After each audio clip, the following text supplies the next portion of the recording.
Hindi ito mangyayari kung pinakinggan lang sana ng Pilipinas ang babala ng Amerika. Isang babala na ilang taon nang paulit-ulit na sinasabi, pero paulit-ulit ding binaliwala. At ngayon, nararamdaman na natin ang epekto. Ang tanong, ano nga ba ang babalang ito? At bakit tila unti-unti na itong nagkakatotoo? Bago po natin sagutin ang mga tanong na yan, inaaniyahan ko po kayo na i-like ang video na ito dahil isa po yung napakalaking tulong para sa aming mga content creator. Maraming salamat po.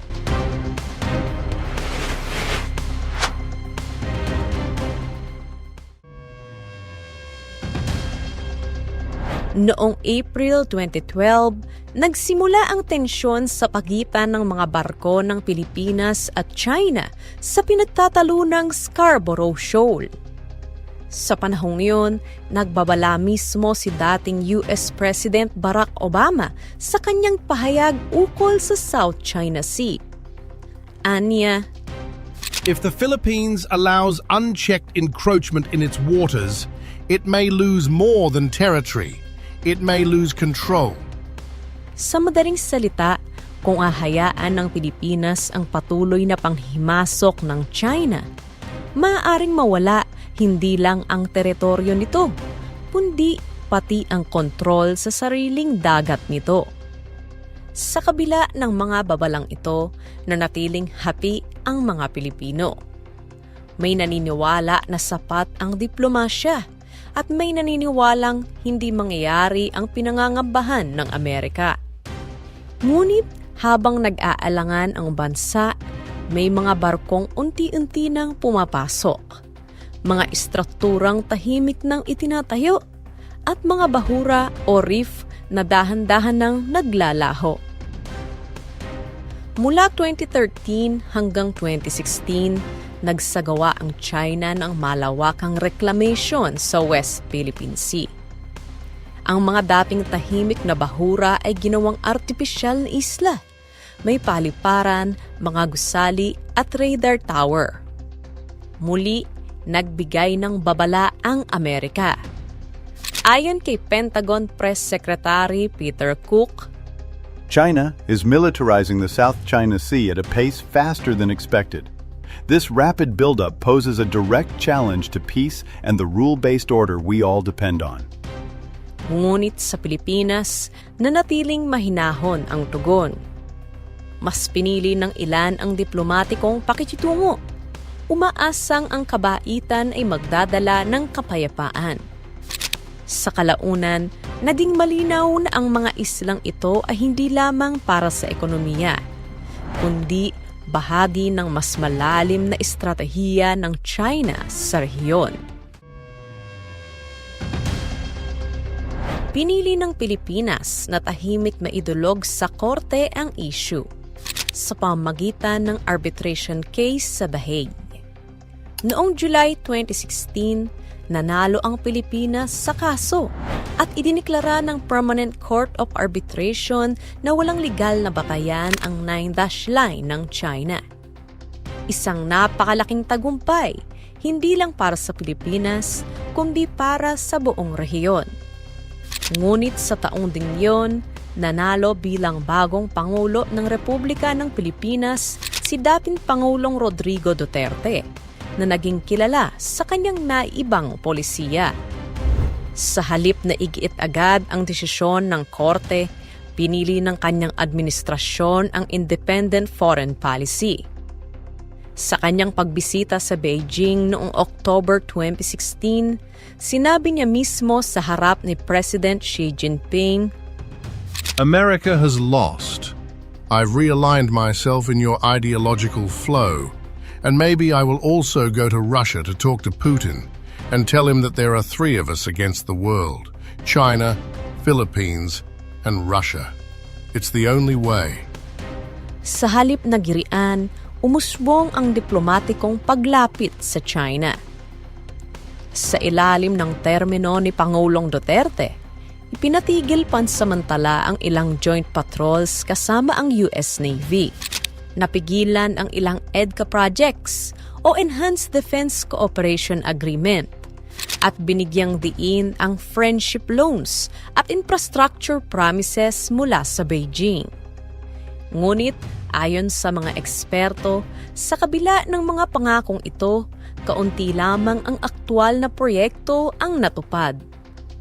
Ayon kay Professor J. Batong Bakal ng UP Institute for Maritime Affairs, China's promises of billions in investments never really materialized, but its military presence never stopped.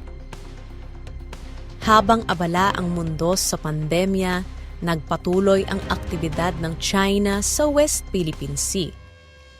Noong 2021, mahigit 200 Chinese vessels ang nadetect sa Julian Felipe Reef na nasa loob ng exclusive economic zone ng Pilipinas. Kasabay nito, naglabas ng pahayag ang US Department of State. The United States stands with the Philippines, our oldest treaty ally in Asia, in upholding rules-based order. Ngunit sa kabila ng suporta, nanatiling limitado ang aksyon ng pamahalaan. Maraming diplomatiko at eksperto ang nagsabing nahirapan ang bansa dahil sa sariling mga pahayag na friendly ties sa Beijing. Ayon kay dating Foreign Secretary Albert Del Rosario, We cannot be friends with those who take what is ours. isang pahayag na sumasalamin sa lumalalim na pagkadismaya ng mga Pilipino. Paglipas ng ilang taon, tila nagsisimula ng magbago ang ihip ng hangin sa ilalim ng bagong liderato. Pagsapit ng 2023, sa ilalim ni Pangulong Ferdinand Marcos Jr., nagsimulang baguhin muli ng Pilipinas ang posisyon nito. Muling pinatibay ang EDCA sites mula sa 5 naging 9 na lokasyon na nagsisilbing base ng koordinasyon ng US at PH forces sa harap ng banta sa rehiyon. Sinabi ni US Secretary of State Antony Blinken noong August 2023, An armed attack on Philippine forces, aircraft, or vessels will invoke our Mutual Defense Treaty. ngunit kasabay ng mga pangakong ito, dumalas din ang mga insidente sa karagatan, mga laser harassment, water cannon attacks, at banggaan ng mga barko sa paligid ng Ayungin Shoal. At ngayon, habang muling lumalakas ang ugnayan ng Amerika at Pilipinas, paalala ng mga analyst, ito na mismo ang senaryong sinasabi ng Washington sa kanilang babala, mahigit 1 dekada na ang nakalilipas. Sa likod ng lahat ng ito, may malinaw na aral. Ang kalayaan ay hindi ibinibigay. Ito ay ipinaglalaban.